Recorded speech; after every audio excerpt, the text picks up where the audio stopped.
Merci d'avoir cliqué sur cette vidéo, bienvenue sur un jeu TCG. Aujourd'hui, on va parler du PQ de Thionville, un PQ très particulier en France parce que c'est le premier PQ qui s'est déroulé en mode scellé plus draft, c'est-à-dire en mode vous construisez votre deck avec 6 boosters de cartes le jour J, le jour du tournoi. C'était un événement que j'attendais avec impatience. Le mode scellé dans Star Wars Unlimited est vraiment un mode que j'adore, que j'apprécie beaucoup. Je le trouve très équilibré et très ludique en fait, tout simplement. Mais on attendait de voir ce que ça donnerait en mode compétitif, le Planetary étant le niveau de compétition le plus élevé, on va dire, avant évidemment les événements européens et internationaux. Je tourne cette vidéo à chaud le lendemain du Planetary. J'ai pris quelques notes, mais c'est pas vraiment scripté. J'ai pu discuter avec beaucoup d'entre vous présents lors de ce tournoi, recueillir un peu vos avis également, et je vais essayer de vous les transmettre. On va faire ça assez simple. Premièrement, on va parler de l'organisation. Ensuite, on va parler du déroulé, des modalités pour faire le scellé, parce que c'est tout un règlement particulier pour faire les scellés. Ensuite, je vous parlerai un peu de mon deck, même si honnêtement, il n'y a pas grand chose à en dire. Et enfin, en fin de vidéo, vous aurez mon avis sur ce format. Est-ce que c'est un bon format, pas un bon format, et qu'est-ce qui pourrait être amélioré pour ce type de jeu qui, je le rappelle, va devenir un mode compétitif et ça va débuter, je crois, à Bilbao.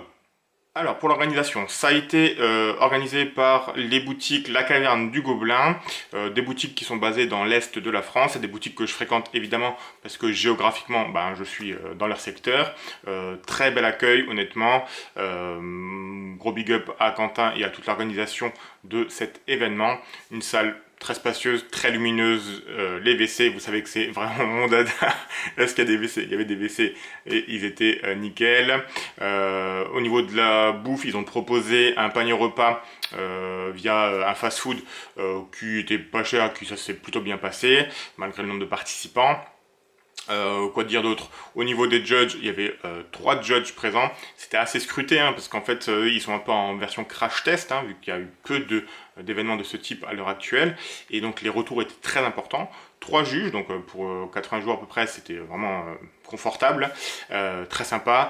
Il n'y a pas eu de gros soucis, mais évidemment, vu qu'on jouait des cartes très peu connues en fait, des communes que personne n'a jamais vues, il y avait des questions de règles sur certaines interactions, certains wording tout simplement, mais rien de très méchant, et de l'avis des juges ça s'est plutôt bien passé. J'ai pas vu en tout cas de gros problèmes ou de warning, de choses comme ça. Les participants très sympas, honnêtement, tout le monde assez friendly. Vu que c'est situé à Thionville, donc proche du Luxembourg, ça a permis d'attirer pas mal de joueurs des Pays-Bas, des Luxembourgeois, des Belges également, et pas mal de Français également. Il y avait une grosse délégation de Parisiens, comme d'habitude. Nous, dans l'Est, on les considère comme des étrangers.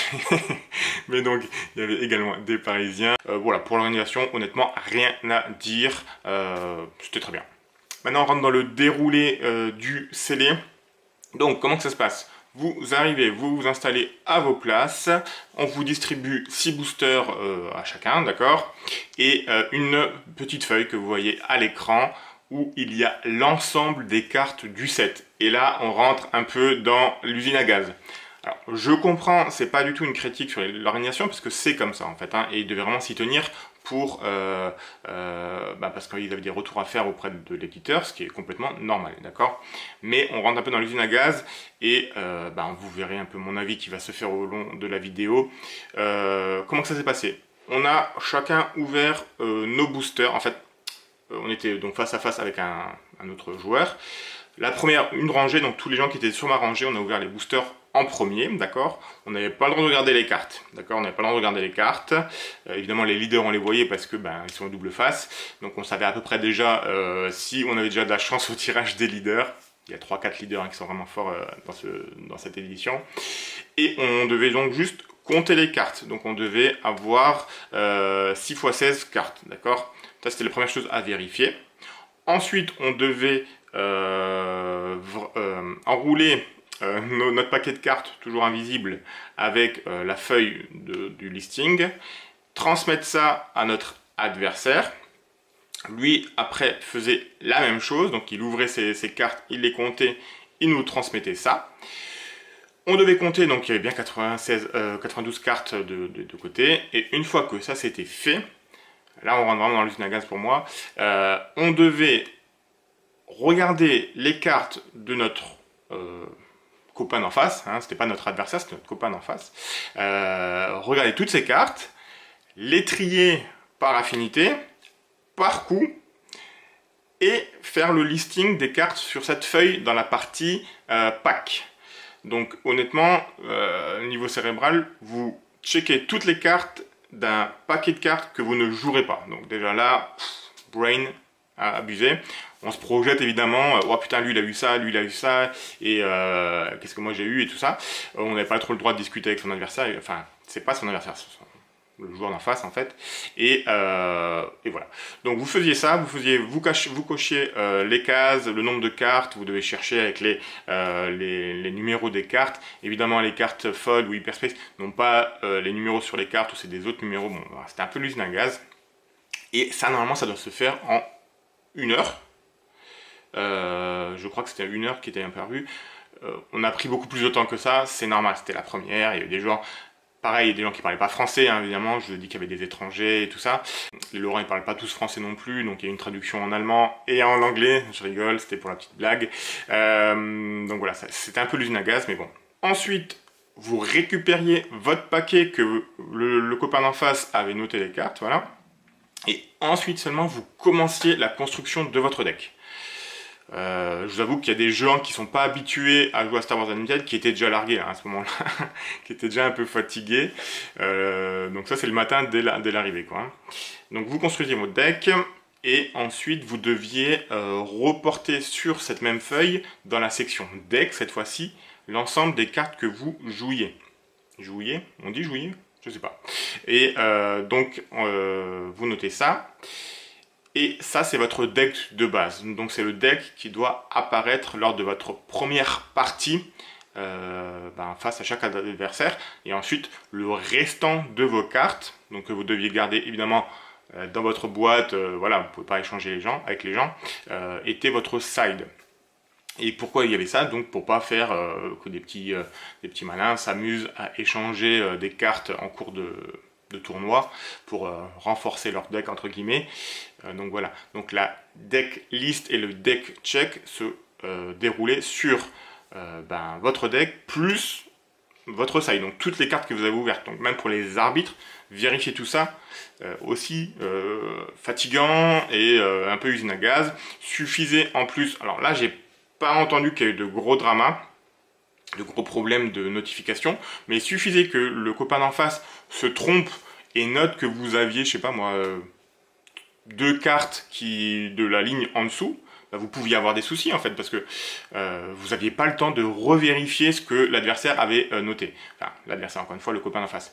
Donc, pour moi, ça peut poser souci, parce qu'il suffit que le copain, de bonne foi, hein, les cases sont pas très grandes, coche la mauvaise case, et il dit que vous avez un Anakin, et en fait, vous avez, je sais pas moi, un Yoda, on va dire, et que vous tapez sur top 8, vous tapez un deck check. Comment on fait? Qui s'est trompé? Est-ce que c'est vous qui avez triché en récupérant la carte d'un copain? Ou est-ce que c'est juste le copain, lorsqu'il a noté les cartes, qui s'est trompé?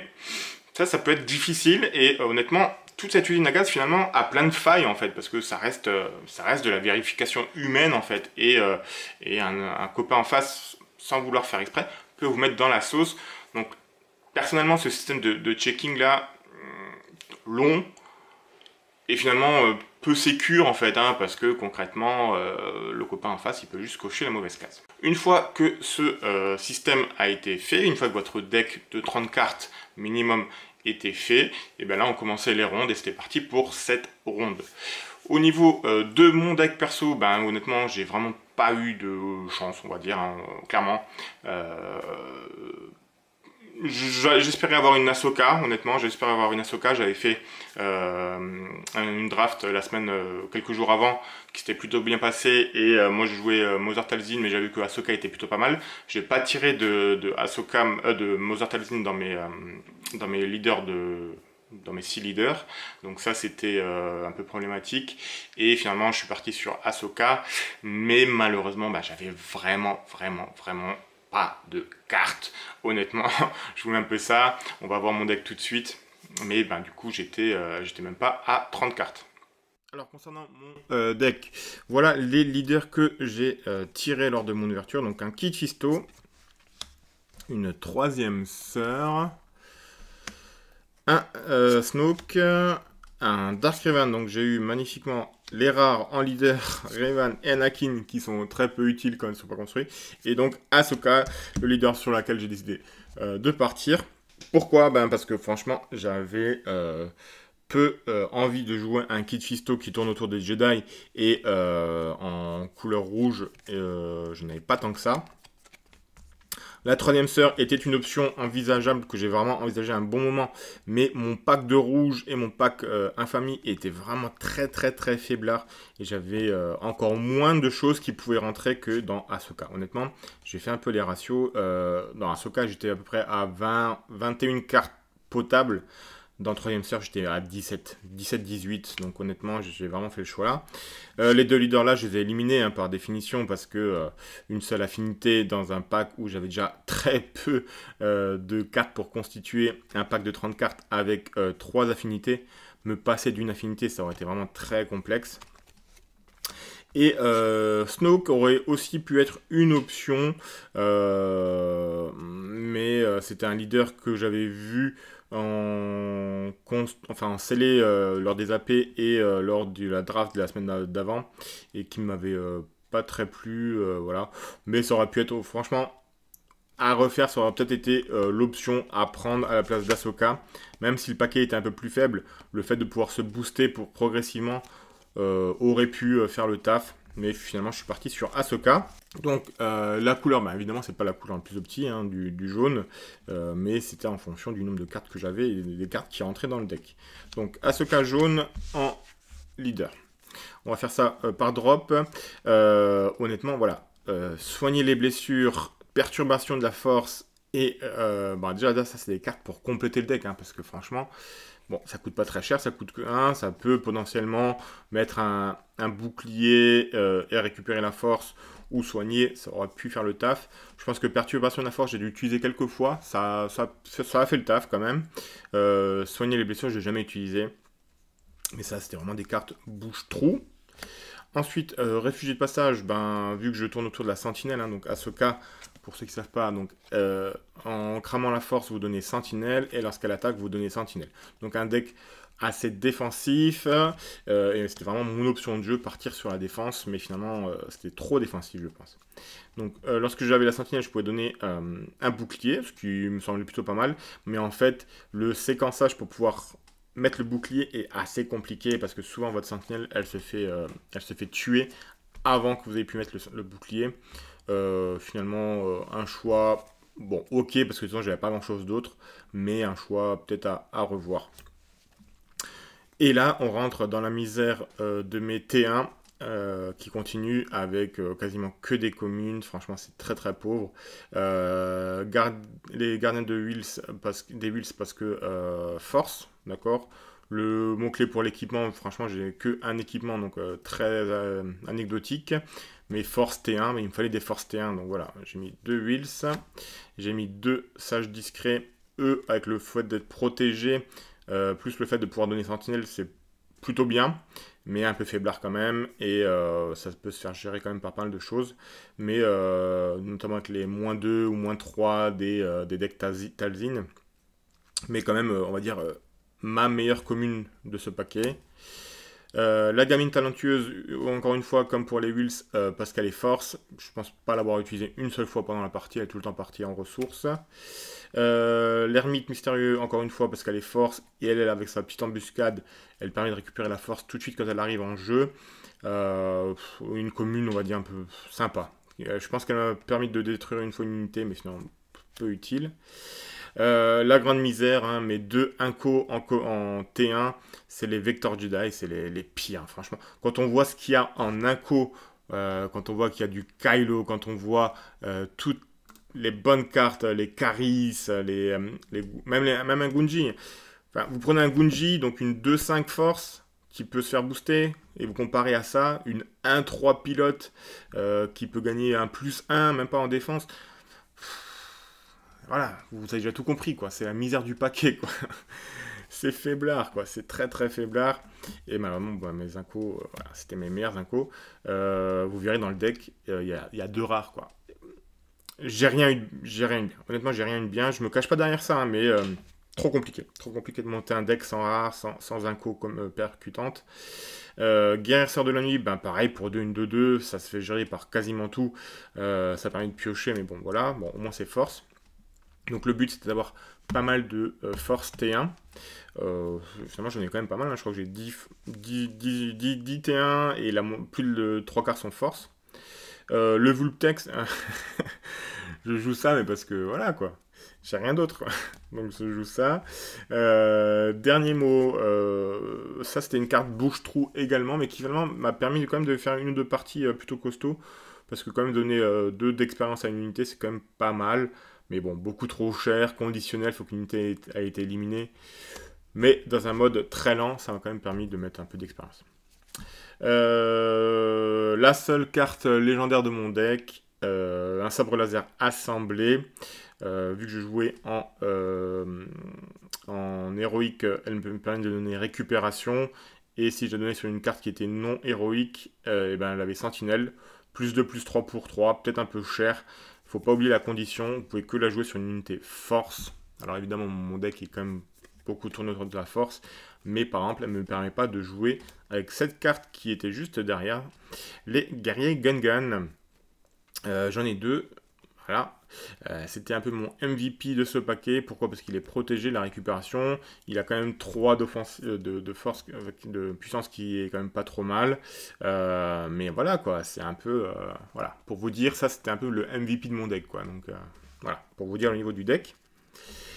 Deuxième et dernière carte rare de mon paquet, c'était la navette T6, 1974. Lorsqu'elle est attaquée, elle prend un jeton d'expérience. Évidemment, personne n'attaquait jamais, ou alors quand il l'attaquait, c'était pour la détruire. Pour 3, 1, 3, 4, ça c'est des stats plutôt bonnes en spatial, surtout en bleu. Mais voilà, c'était mon best vaisseau ever. Ensuite, j'ai fait le choix des sentinelles. Et je suis plutôt déçu. Je suis plutôt déçu parce qu'en fait, leurs 4 en défense font qu'elles se font tuer par n'importe quelle carte de coup équivalent, voire même des coups inférieurs. Dans certaines affinités, il y a des cartes qui ont 3 voire 2 de coups qui ont une puissance de 4 déjà. Et donc elles se font un peu one-shot. Il faut avoir la force pour qu'elle soit sentinelle.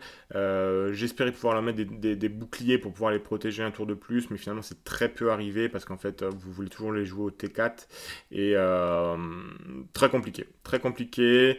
Elles ont fait à moitié le taf, on va dire. Ensuite, un sage du vent de la vie, lui c'est un bouche-trou, clairement c'est un bouche-trou. Hein, pour 4, une 3-5 qui arrête quand une unité est engagée, même si elle est force, plutôt bouche-trou. Un autre bouche-trou, le Filac. Ah, il y aura beaucoup de bouche-trous dans ce deck. Le Filac chargeant, je pense jamais l'avoir utilisé. Franchement, des stats trop faibles, 3-4, même s'il est dissimulé. Enfin, je comprends pas quoi, il est embuscade et dissimulé, ce qui est un peu contre-intuitif, mais bon. Voilà, le Filac, je pense que je l'aurai jamais utilisé. Là, on est sur les 2 MVP un peu de mon deck. J'ai réussi à avoir 2 points de bascule, 2 Shatterpoint, dont une foil.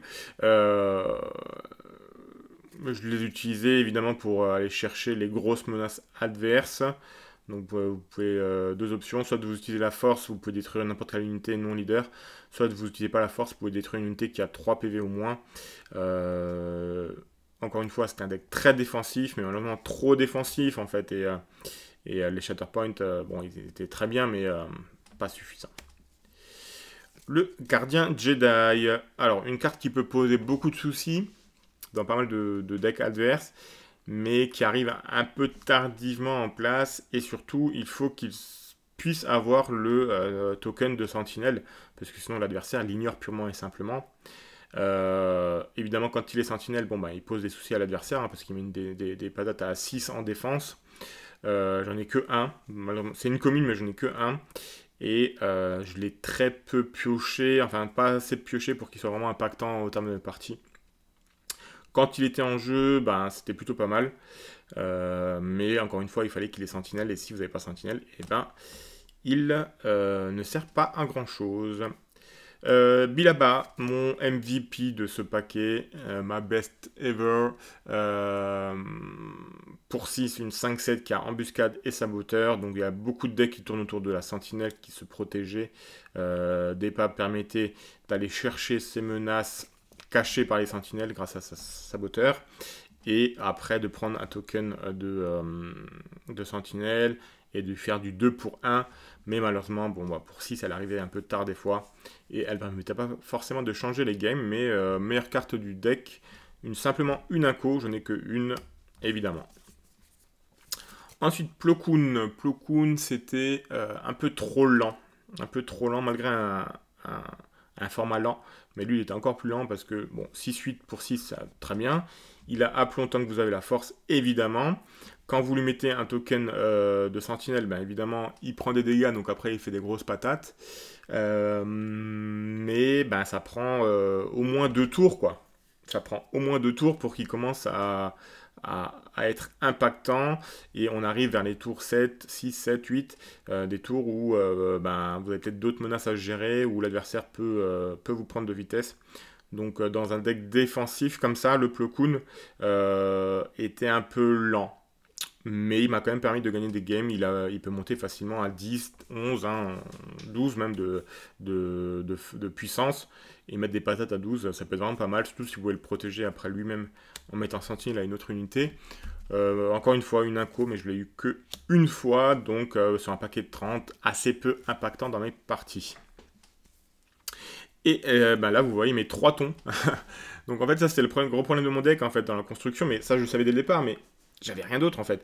Il vous faut des tons pour finir. Moi j'ai un deck défensif, donc je défendais plutôt pas mal sur les premiers tours, grâce aux sentinelles notamment. Je faisais pas mal de trades positifs en ma faveur. Mais quand arrivaient les tours 6, 7, 8, et ben en fait, bah, j'ai pas de ton en fait. J'ai le croiseur Long Beam qui, pour 6-6 récupération, bon il n'est pas bloqueur ni rien, donc un peu bof. Et ça c'est mes plus gros tons en fait, hein. Ça c'est vraiment mes tons. Prêtresse de la force que je n'ai jamais utilisé parce que finalement peu impactant et pris de vitesse par l'adversaire, je pouvais pas vraiment la jouer. Et le gardien combatif, lui c'était ok. Ok, le fait de pouvoir éliminer une unité spatiale qui a 6 PV au moins, ça permet quand même de tuer pas mal de choses. Mais en gros, elle faisait un peu que ça parce que, que 3 de puissance, certes 9 en défense, mais pas sentinelle, rien de base. Votre jeton sentinelle créé par Ahsoka, au bout d'un moment, vous n'avez plus vraiment de force. Ouais. Elle-même n'est pas force, elle ne génère pas la force. Donc voilà, c'était un peu complexe. En général, quand lui je le sortais, ben, c'était où j'arrivais à tuer la grosse menace spatiale adverse, et puis ça allait bien, où l'adversaire prenait le terrestre, et ben, lui dans l'espace, il faisait pas grand chose. Donc voilà, quand vous voyez, ben, par exemple, voilà, juste pour vous dire, hein, à chaque tour, à chaque drop, potentiellement, j'ai jamais les meilleurs drops possibles du jeu. Jamais. Jamais, jamais, jamais. Allez, peut-être le T3, le Gungan et encore. Le T6, la Depa et encore. Mais sinon, j'ai jamais les meilleurs drops, quoi. Hein. J'ai vraiment jamais les meilleurs drops, notamment en début de partie. Je me fais gérer quasiment tout, à part tout, clairement tout. Par exemple, le Vector Jedi, c'est une catastrophe d'avoir cette carte dans un paquet. En plus, je l'ai en 2 fois, mais j'ai pas le choix. J'ai vraiment pas le choix. Et bah forcément, quand chaque carte que vous jouez, votre adversaire joue potentiellement une meilleure carte que vous, à chaque tour, même si vous êtes ultra défensif, ben c'est compliqué de gagner, quoi. C'est compliqué de gagner, malgré les meilleures compétences du monde. En plus, ce que je n'ai pas, hein, je ne suis pas un excellent joueur de Star Wars, donc voilà, c'était assez compliqué pour moi. Donc voilà pour mon deck et mon parcours qui, était bof, mais finalement j'ai quand même fait mes parties parce que je voulais pas laisser encore une fois 2 joueurs en bail, et finalement bah, c'était sympa, on s'est affronté, voilà, même si c'était extrêmement frustrant. Ensuite, ce qui se passe, donc le top 8 est décidé et eux repartent sur un draft, et là les gars franchement moral, mental à fond, ils repartent sur un draft, donc ils refont passer des boosters. Donc là comment que ça se passe, ils ouvrent chacun 3 boosters. Ils n'ont pas le droit de regarder les cartes, évidemment. Ils ont juste le droit de sortir leur leader. Ils en choisissent un parmi les 3. Ok. Ils font passer les 2 autres. Et ils en récupèrent comme ça, ainsi de suite, pour avoir 3 leaders au final. Ensuite, on arrive aux cartes des boosters, en fait. Et là, donc, chaque participant a le droit de prendre un seul de ces boosters. Ils ont 1 minute pour regarder les cartes et en choisir une et faire passer. Et ça va très vite, en fait. Hein, ça va très très vite. C'est assez compliqué parce que vous ne pouvez pas trop vous tromper sur les couleurs entre le premier booster que vous ouvrez, les couleurs de vos leaders. Qu'est-ce que vous allez construire? Je pense qu'au bout de 4-5 cartes, si vous n'avez pas vraiment choisi vos couleurs, ça risque d'être assez compliqué. Et donc c'est 1 minute pour le premier booster. Et après, le temps est décroissant. On arrive après sur 55, 45, enfin 55, 50, 45. On perd du temps à chaque carte de chaque booster. Évidemment, il y a moins de cartes. Et puis, vous êtes censé un peu avoir choisi vos couleurs, donc ça va un peu plus vite. Et on fait ça donc sur les 3 boosters. On tourne d'un côté et de l'autre en fonction des boosters. Et après, ils s'affrontent du coup pour les matchs de top 8. Le draft est très sympa. Le draft, honnêtement, est très très sympa. Et peut-être moins usine à gaz que le scellé, en tout cas pour le mode compétitif. Voilà, donc ça c'était pour le draft. On a donc le grand champion à l'écran avec le leader qu'il a décidé de prendre. Et maintenant on arrive à mon avis final.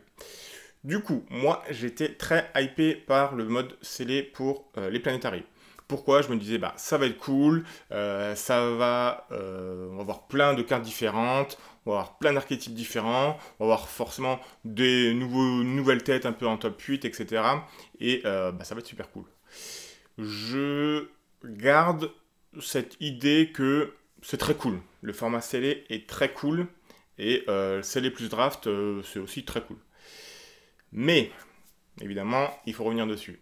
C'est très cool, mais pas pour du compétitif. Voilà, clairement, voilà, je le dis, FFG, si vous nous entendez, si vous nous entendez, excellent, mais j'attends de voir ce que ça va donner à Bilbao. À mon avis, quand on va avoir du très compétitif là-dessus, ça va coincer. Pourquoi? Parce que déjà, c'est très lent. Ça prend beaucoup de temps, hein, forcément. Vous rajoutez toute la phase de construction, vous rajoutez toute la phase de construction pour les drafts en plus. On se plaignait déjà dans notre précédente vidéo de la cantina que Star Wars devient un jeu un peu trop élitiste, trop long, lent dans l'organisation, dans les tournois. Vous perdez une journée complète pour faire vos games et en plus les lots sont pas géniaux. Mais bon bref, c'est déjà très lent le mode construit de base. Donc là, en plus, on rajoute du temps de construction. Enfin, là, franchement, il faut poser 2 RTT le lendemain, hein, parce que vous avez une tête comme ça, avoir construit les decks, etc. Fait vos 7 games, potentiellement 9, 10 si vous arrivez en finale. C'est trop lent, en fait. Pour des gens qui ont une vie classique à côté, franchement, c'est un peu trop lent. Ensuite, gros inconvénient pour du compétitif, c'est qu'on est complètement défavorisé en fonction des cartes qu'on tire. Je veux dire que moi, si je joue pour 2, une 2-2, et que mon adversaire joue pour 2, une 2-4, je peux être le meilleur joueur du monde. Qu'est-ce que je fais, en fait? Les stats sont au-delà de moi, quoi. L'argument qu'on m'a donné, c'est oui, mais un mauvais joueur, il n'aurait pas reconnu qu'une 2-4, c'est moins fort qu'une 2-2. Bah si, honnêtement, là, au niveau primaire, si tu reconnais pas que 4, c'est meilleur que 2, voilà, il faut arrêter le TCG. Donc, on crée encore plus de frustration, je pense, au niveau de l'ouverture des packs, et on élimine plus de 50% des joueurs juste sur une ouverture de booster, en fait. Donc là, on n'est pas du tout dans le fair, dans le équilibré. L'autre argument que j'ai reçu, c'est évidemment les joueurs qui ont les moyens de se payer des cartes, ils auront des meilleurs decks que les joueurs qui n'ont pas le moyen de se payer des cartes. Oui, mais ça, c'est la nature d'un TCG, en fait. Hein. C'est pas du pay to win, mais évidemment, si vous voulez faire quelque chose au niveau résultat ultra compétitif, vous venez avec les meilleures options possibles. Et évidemment, il faut acheter les bonnes cartes. Autre argument, c'est que c'était cool, évidemment c'était cool, mais quand on voit le nombre de drops de gens qui ont abandonné le tournoi dès la 3e, 4e game, ben malheureusement ça veut dire que c'était pas si cool que ça, hein, parce qu'en fait c'est pas très cool de jouer un deck poussif et de se faire rouler dessus 2-0 sur un deck adverse qui a juste des meilleures cartes que nous et qui on peut rien y faire en fait, on peut strictement rien y faire quoi, ça nous roule dessus et c'est comme ça quoi. Donc voilà. Les arguments, c'est que le scellé est un excellent mode de jeu, mais il faudrait juste le mettre sur un cran en dessous. Pas de ultra compétitif, pas du planetary. Du Store Showdown en scellé, ça serait génial. Il y aurait moins de joueurs, ça prendrait moins de temps. Et puis là, il n'y a pas de place à gagner pour les Galactics. Donc là, honnêtement, pour gagner des cartes, on va dire bonus, oui, ok, là on peut accepter la part d'aléatoire de ce mode de jeu, mais pour de l'ultra compétitif, pour aller à Vegas, non, on peut pas. Honnêtement, pour moi, on peut pas. Trop unfair, trop pas équilibré, trop chanceux, et puis voilà. Ça c'est mon avis, n'hésitez pas à me dire en commentaire ce que vous en pensez. Mais je pense que c'est un peu la vie, hein, de la température que j'ai pris auprès des joueurs, voilà. Et encore une fois, je dis ça, si j'avais été top 8, j'aurais dit la même chose en fait, hein. J'aurais dit la même chose. Et des joueurs du top 8 ont dit la même chose, hein. Ils m'ont clairement dit, écoute, j'ai un deck qui est quasiment un deck construit, bah forcément je roule sur tout le monde. Et ah oui, ça aussi, l'argument de dire, oui mais ça s'équilibre. Bah non, en fait ça s'équilibre pas du tout en fait, parce que les meilleurs decks, et là, on parle des meilleurs decks, on parle pas des meilleurs joueurs. C'est ça le problème. Les meilleurs decks, bah, ils surnagent en fait. Et, même s'ils se font... À un moment, ils prennent une défaite, ils vont descendre un peu plus bas. Mais en fait, ils vont affronter des decks qui sont intrinsèquement moins bons, moins forts. Donc, sauf si pas de chance au tirage des cartes pendant la partie, mais ça s'équilibre, bah, vous allez forcément remonter en fait. Et là, encore une fois, c'est pas très fair. Et on a vu des joueurs, je dis pas des joueurs qui ont un niveau correct, arriver dans des places très très hautes, et d'excellents joueurs dropper dès le tour 3, dès le tour 4, parce que deck pas du tout consistant. Et voilà, c'était mon avis pour le PQ de Thionville et plus largement les Planetary organisés en mode scellé et draft. Pour moi, c'est un grand non. Clairement, c'est un non. C'est très bien pour des formats de jeu moins compétitifs, mais pour un Planetary, non. En tout cas, c'était une super expérience de vous avoir rencontré. L'organisation, encore une fois, au top. Les joueurs se présentent super sympas. Discussion avec les autres créateurs de contenu, avec les autres joueurs également. Et je vous invite évidemment à nous rejoindre sur YouTube si ce n'est pas encore fait en cliquant sur le petit bouton d'abonnement. On fait également des lives sur Twitch et la Cantina sur Twitch. Et il y a également cette ligue totalement gratuite en ligne qu'on vous invite à rejoindre via notre Discord. C'est très simple, sur 15 jours vous vous affrontez avec d'autres joueurs dans vos pools et ensuite les 2 meilleurs de chaque pool s'affrontent sur un top 8, top 4 et une phase finale qui sera en live et qui vous permettra de gagner des magnifiques lots offerts par nos différents partenaires. Encore une fois, un grand merci pour le visionnage. N'hésitez pas à nous dire en commentaire ce que vous avez pensé du PQ ou ce que vous penseriez d'un PQ en mode scellé. Bonne pêche à tous, bonjour à tous, et bien sûr, ciao ciao les amis.